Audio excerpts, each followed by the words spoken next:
All right. Hello, people. Today is December something, 2024. Today we're going to be talking about how to get your non-lucrative visa from Spain, NLV.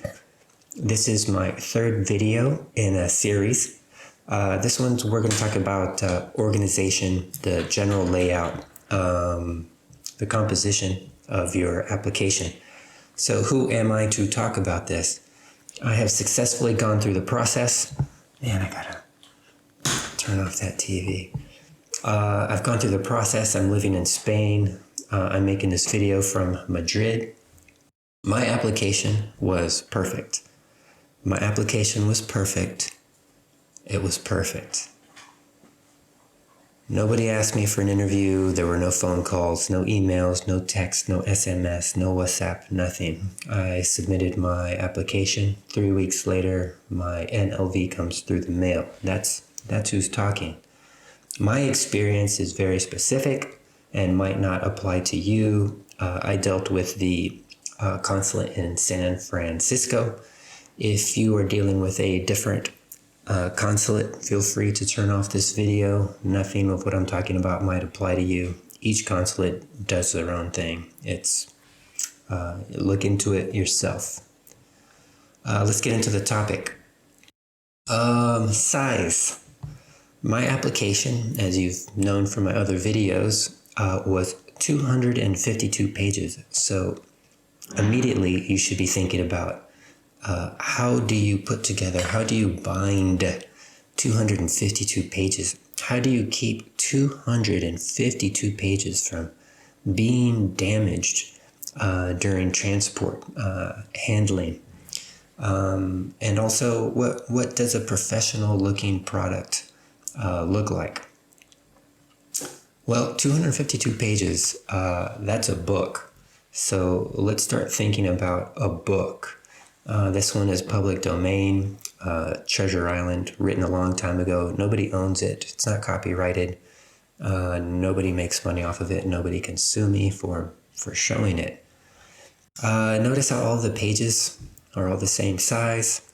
Notice how the pages are protected by a cover. They're bound together probably with glue or plastic, who knows. Let's look at a different example of a cover. One that does not have a hard cover. Oh, it's the same book. Check that out. A free book. Public domain. Notice that the cover page has a title and an author. Here is a photo of mine. Don't know if any of the spelling's right. Google Translate, you'll discover, is not the best. Okay, so now you turn the cover page in a book, in a normal book. What do you see? When you turn the cover, you see a table of contents. This helps people, your reviewer, the person who is reviewing your application. It helps them find specific items. This has to be the last sheet that you make in your application. Why the last sheet? Because all the pages have to be in your hand. Number one, you get all the sheets in your hand. Then what did I do? In the lower right-hand corner, I hand wrote page number, except if there were certified sheets or something was blessed by the Pope or something. So I'm going to show you some of the photos, actual photos of my actual application. Here is my table of contents.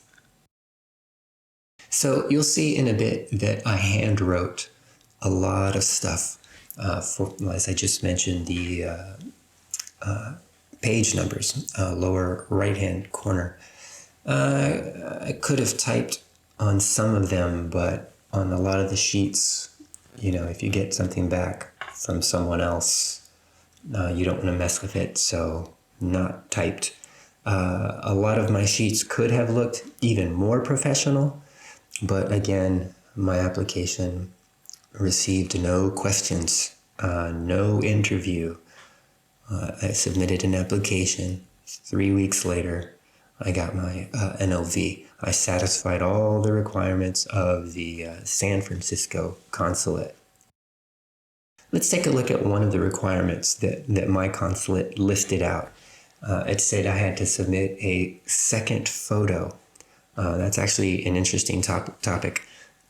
Things identified in the website versus things that they actually want.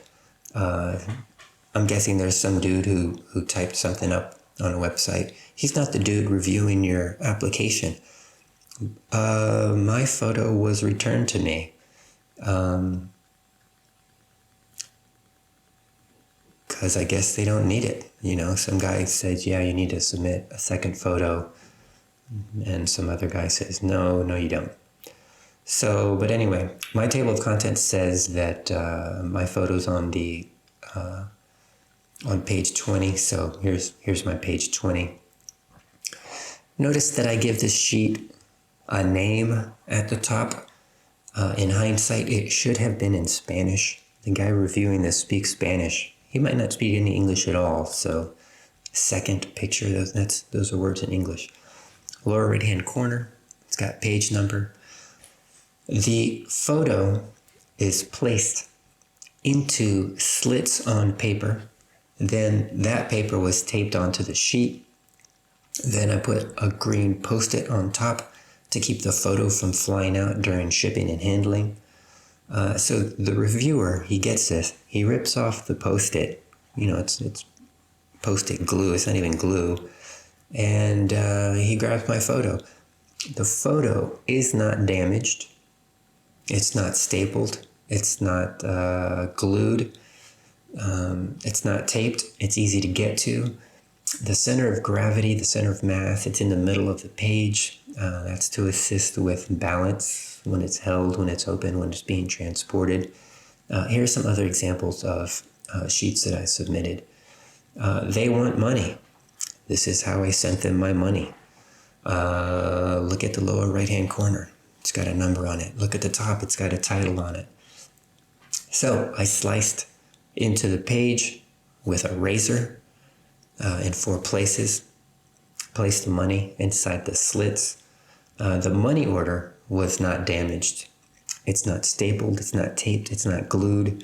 It's easy to get to. Center of mass, center of gravity, middle of the sheet. That's to help with balance when it's being transported and when it's being opened up.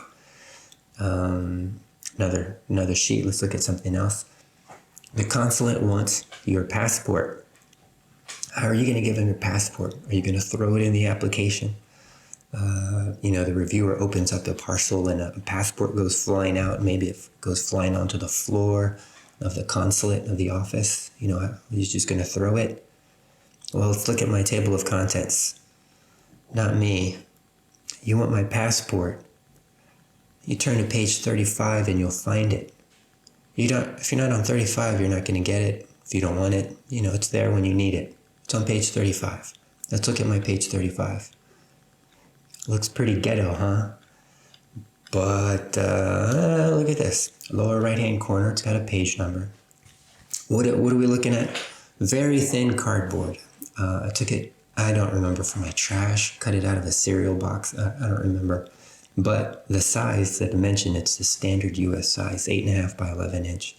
I sliced into the page with a razor blade in 4 places. I placed the passport inside the slits.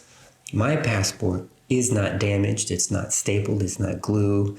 It's not paper clipped. It's easy to get to. Center of mass, center of gravity. It's in the middle of the sheet. Helps balance the sheet. Helps balance the book when it's open, when it's being handled. Let's take a look at this last item. Envelope, self-addressed. They say they want a self-addressed envelope. What does that look like? Well, let's go to page 252. There's actually no page 252. This is just the last item in my application. How did I get this? You walk into your local U.S. post office. There's bunches of these. They look like they're for free. They're unguarded. They're just in a pile somewhere. So you have to hunt around. Nobody's looking at these. You can grab one. You can take one home. They don't care. You can't put it in the mail. It won't go anywhere. So what do? You grab one. This is the smallest size they have. I want to say it's 6 inches by 5 inches. I don't quite remember, but they're at every U.S. post office. So you grab one of these, you wait in line, you walk up to an employee, you pay a flat rate for it. I want to say it's $5 or $10 or something. You give them money, they put stamps on it. The woman I dealt with, she put stamps on the back side of this, which I don't think I've ever seen before. She put like 10 stamps. I don't remember why. She was talking with somebody else. She seemed busy. I thought it was odd, but whatever. I took it home. I put these 2 stickers on it. One for my home address that I was currently living at, and the other for my mail forwarding address, the one I still have. I still get my mail in another city, back in California. And that's it. Put it at the back of my book. I submitted it. That's the end of this video. Try to make it fast. I try to speak a little bit faster. That's it. Ba-boom.